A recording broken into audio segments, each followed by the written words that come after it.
Bonjour à toutes et à tous, bienvenue sur un nouvel épisode de ma chaîne YouTube consacrée à l'eau alcaline ionisée. Aujourd'hui on va à nouveau parler déshydratation parce que on arrive à une période où il va faire chaud. Et encore une fois, vous le savez, cette chaîne a vocation à nous rappeler l'importance d'une bonne hydratation.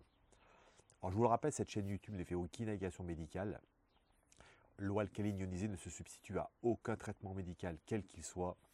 Si vous êtes malade, eh bien c'est un professionnel de santé qu'il faut rencontrer, qui lui seul pourra poser un diagnostic et vous proposer des solutions adéquates. Cette chaîne n'a que vocation à faire comprendre de l'importance, encore une fois, d'une bonne hydratation. Pourquoi? Parce que rappelez-vous, 99,99% de l'intérieur et de l'extérieur de vos cellules sont composés d'eau. Et à ce titre, évidemment, eh bien, une bonne hydratation peut vraiment faire une différence sur l'état de votre santé. Je produis 2 capsules par semaine, une le mercredi et une le dimanche. Et vous pouvez via la page d'accueil de ma chaîne YouTube prendre un rendez-vous avec moi pour simplement avoir des informations sur l'utilisation de votre ioniseur, pour l'utilisation de certains pH ou même avoir peut-être des questions à poser sur une thématique que je n'aurais pas évoquée sur cette chaîne. Je vous le rappelle, il y a une nouvelle thématique cruciale de santé préventive majeure qui est notre exposition aux ondes électromagnétiques haute fréquence, véritable pollution que nous subissons quotidiennement dans nos environnements d'objets connectés. Et je vous invite à découvrir une conférence d'une quarantaine de minutes en prenant rendez-vous à nouveau sur ce visuel qui apparaît pour avoir une information complète d'une quarantaine de minutes et pouvoir vous permettre d'acquérir une solution brevetée pour pouvoir justement lutter contre cette pollution électromagnétique. Alors examinons ensemble finalement qu'est-ce qui se passe quand on ne boit pas assez. Je crois que c'est important de refaire encore une fois un tour de cette thématique avec peut-être différents schémas. Alors qu'est-ce qui se passe quand on ne boit pas assez d'eau? Eh bien, dès que le taux d'hydratation abaisse, les cellules de votre corps commencent à ralentir. Donc, il faut comprendre qu'aujourd'hui, l'eau véritablement est un vecteur d'énergie. Et dès l'instant où vous privez votre corps d'une sorte de carburant, un peu comme votre voiture, ben, qu'est-ce qui va se passer? Votre sang va devenir beaucoup plus visqueux.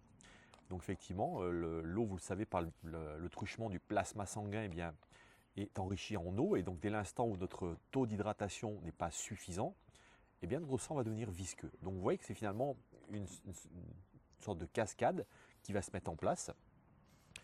Et donc, qu'est-ce qui va ensuite se passer? La circulation est moins fluide, le cœur va plus vite et vos reins peinent à filtrer correctement. Donc, vous voyez que finalement, c'est tout un système qui est en train de devenir paresseux, sous simplement l'effet, encore une fois, d'une mauvaise hydratation. Que la déshydratation, ça entraîne immédiatement dans notre corps un processus finalement en cascade qui ne fait que finalement mettre notre corps dans une situation de pénurie. Notre corps qui est une merveille de la création, qu'est-ce qu'il fait? Eh bien, par le biais notamment du cerveau qui tout de suite se met en alerte. Quand on ne boit pas assez d'eau, qu'est-ce qui va se passer? Eh bien, même une déshydratation légère elle va provoquer des maux de tête, de la fatigue, des difficultés de concentration.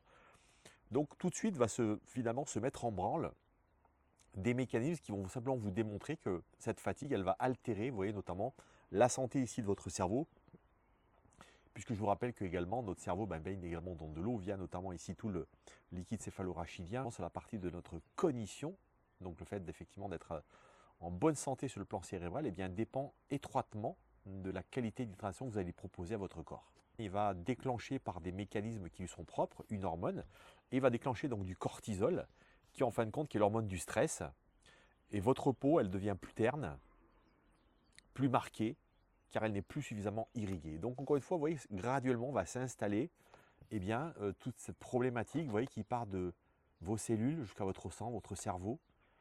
Le fait que votre corps va donc produire ce cortisol et donc créer ce stress, mais également ça va petit à petit, vous voyez, générer eh bien, ce stress hydrique qu'on va retrouver sur la qualité de notre peau, puisque je vous rappelle également que le collagène donc, qui produit donc, la texture de votre peau, s'il n'est pas en quantité suffisante régulièrement, eh bien, vous êtes en train finalement, un petit peu comme vous voyez, une peau d'un fruit quand elle est au soleil, en train de vraiment flétrir.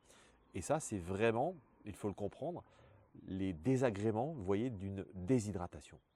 Alors évidemment, va s'accompagner cette déshydratation, lorsque nous allons manger, qu'est-ce qui va se passer? On va avoir une digestion qui va être ralentie, on va favoriser les ballonnements dans notre corps, la constipation évidemment, et du côté également de vos reins, qu'est-ce qui va se passer? L'urine va se concentrer, les toxines circulent longtemps et le risque d'infection urinaire augmente. Même votre immunité baisse car la lymphe qui transporte les cellules immunitaires défend directement votre cerveau de la déshydratation. L'eau, ce n'est pas juste, vous voyez, boire quand on a soif, mais c'est véritablement un carburant vital pour vos organes, vos cellules, votre cerveau, votre peau. Donc, n'attendez pas d'avoir soif pour boire. Je vous le rappelle aujourd'hui que lorsque vous avez soif, eh bien, il est déjà trop tard. Votre corps est véritablement en pénurie hydrique. Pour terminer cette capsule, vous voyez, très courte aujourd'hui, je vous rappelle vraiment la lecture d'un ouvrage qui est exceptionnel, d'un monsieur qui d'ailleurs souvent, je pense, est vraiment passé sous le radar finalement d'une très grande connaissance, un très grand médecin iranien, le docteur Batmangelic. Et je vais simplement vous lire le titre de son ouvrage qui finalement résume assez bien mon propos sur la déshydratation. Qu'est-ce qu'il dit?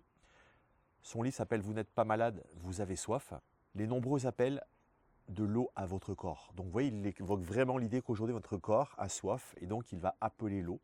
Et il vous dit, c'est comme ça que son bouquin s'appelle, notamment la deuxième partie du titre, une éducation préventive et personnelle pour ceux qui préfèrent adhérer à la logique du naturel et de la simplicité en médecine. Donc vous voyez qu'il ramène finalement l'idée qu'aujourd'hui, très souvent, on est véritablement dans un monde aujourd'hui où on a tendance à prendre facilement un médicament parce qu'on a mal à la tête, un anti-reflux acide parce qu'on a effectivement du mal à digérer.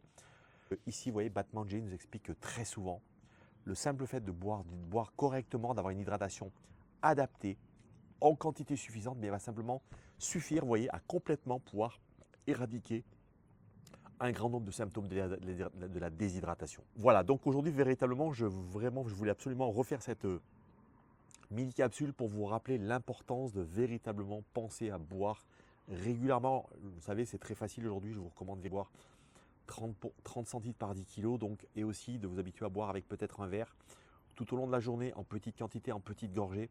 N'allez pas boire de grandes quantités, qui vont suffisamment en fonction de votre masse corporelle, pour justement avoir vraiment vous rendre compte qu'en fin de journée, eh bien, vous allez vraiment faire la différence, notamment dans votre état de fraîcheur.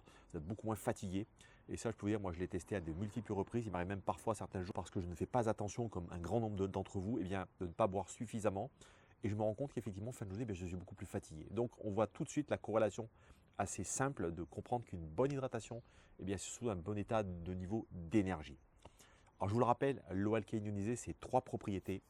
La première, c'est une eau alcaline qui, comme un buvard, va tamponner l'excès d'acidité de votre corps, mais également renforcer le niveau de tampon alcalin. La deuxième, c'est une eau antioxydante, anti-rouille, qui va être là justement pour lutter contre la rouille cellulaire, contre ce stress oxydatif qui finit par endommager à la fois vos cellules, votre peau, mais également votre ADN.